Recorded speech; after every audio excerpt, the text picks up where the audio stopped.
Welcome to the Self-Care Sessions with me, Candy Washington.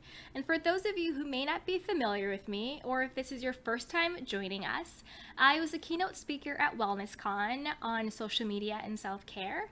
I've also written 4 books, one of which is called Sugar Pills, 10 Days to Awaken Your Inner Power, which is all about self-care for the creative professional. You know, how do you find your success without losing yourself? I'm also the executive producer of a film called Narcissist that explores the effects of social media on our mental and emotional well-being. And I also host a weekly self-care podcast, also called Sugar Pills, a practical guide to self-care that gives you weekly insights on how to just live a happier, more joyful life in practical ways. So thank you for joining me. I am honored that you're spending this little time that we have with me. I also have a big announcement to make, which I'm really excited about. So someone that I truly respect and admire is Issa Rae. I'm sure you guys all know her. She is the mastermind behind HBO's Insecure, and she's in tons of movies, and she's a writer, and she has books and podcasts and all those great things. Well, she's also on Patreon, and when I found that out, I thought, if Issa Rae, who I so respect and admire, is on Patreon, then that is where I need to be. So I am launching my own Patreon channel, which will be all of my self-care and wellness videos and tips just for you guys. And I'm going to be putting on there some very exclusive content, which includes group coaching and personalized one-on-one sessions with me. So that will be exclusively on my Patreon channel, which you will also have access to our self-care tribe. So you'll be able to connect and chat with and grow with other like-minded people who are on their self-care and wellness journey. So it's not just access to me, but you're also able to cultivate relationships with other people who are going through the same transformation that you're going through. I'm also going to throw in there some really cool freebies and bonuses, everything from a free copy of my book Sugar Pills, 10 Days to Awaken Your Inner Power, a free copy of my 30-day mindset shift, because everything begins and ends with your inner game, your mind, like your thoughts, your beliefs ultimately leads to what you actually manifest in your life. So it's really, important for you to get that mindset shift, along with behind the scene videos and extra content, access to the podcast. And I'm just cooking up a lot of great goodies and exclusive content for you guys over on my Patreon channel. So be sure to join me there and grab a membership. And I can't wait to share some fun stuff with you guys on your self-care and wellness journey. So with that, let's dive into today's topic, which is self-care versus self-love. What is it, and how are they different, and what are they? So for me, I define self-love as the compassionate relationship that you have with yourself. That means knowing that your wants and needs matter, that you are your best and first priority, and that you are intrinsically valuable and worthy. So your worth and value isn't rooted in what you do.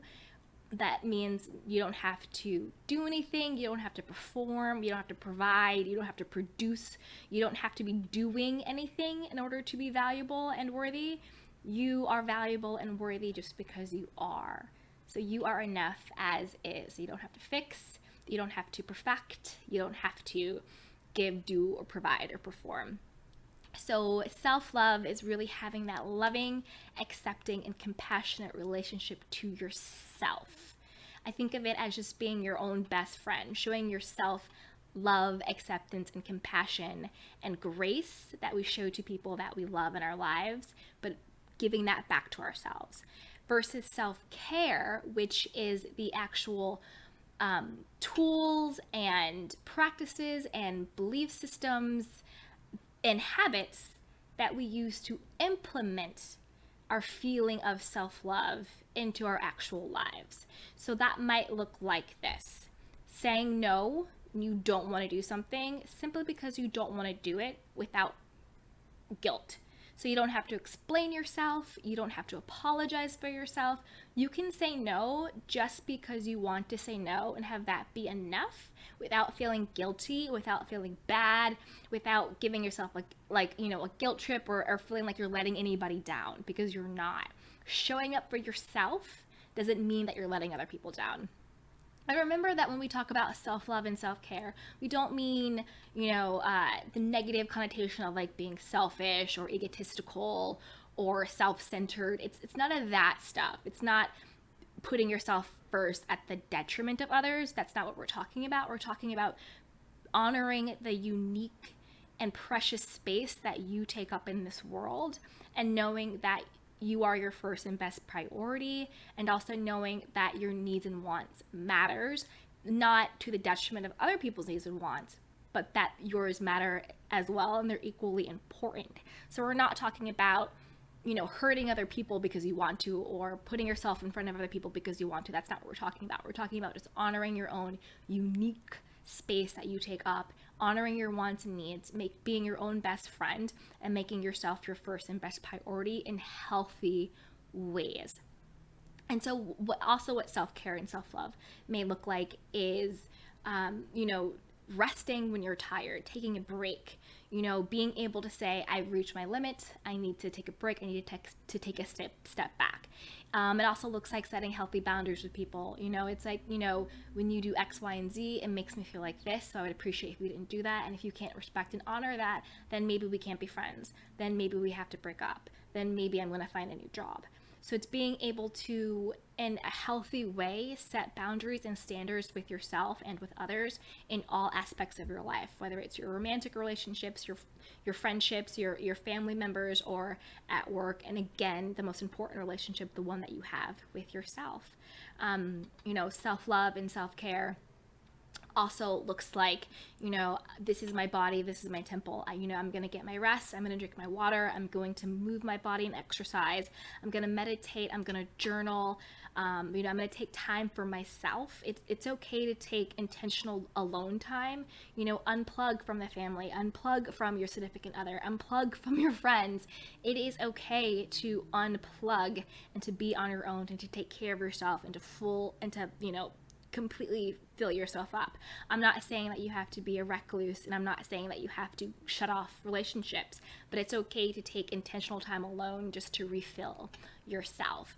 And so those are some ways that, self-love and self-care can really shift your life, so that way when you say no, you don't have the guilt. So when you are able to say no, that makes your yes so much more powerful, right? Because if you say yes to everything because you're so scared to say no, then your yes loses its meaning, not just to other people, but your yes loses its meaning to yourself. Because if you are saying yes to things and to people that you don't want to say yes to, what happens is you become resentful. You will start to resent that person for asking you to do all these things that you really don't want to do, stretching you too far or not thinking about your wants and needs. When the truth is, it is up to you to communicate what your limitations are, what your wants and needs are, what your yes is and what your no is, and then to follow up by that by actually implementing that boundary or that standard or that yes or that no. Because you can say yes or no to someone, but it's up to you to follow through with that. Don't give in to the pressure of like, but please, I really want to, or all those things. It is really up to you to stand firm in your yes and to stand firm in your no. Say no without the guilt, say yes without the resentment. So those are just a few things that we cover over on my Patreon page, on the podcast, and also here on Instagram and on YouTube and wherever you find me on social media. So if you want to connect, feel free to shoot me an email at info@candywashington.com. Send me a DM to follow over on Instagram at Candy Washington, and join us, join the self-care tribe over on Patreon. That is where all of the real work is being done, and that's where all the behind the scenes and exclusive content will be. So until next time, be well, and thank you so much for spending this time with me, and I'm just honored to help you shift from self-doubt to self-love.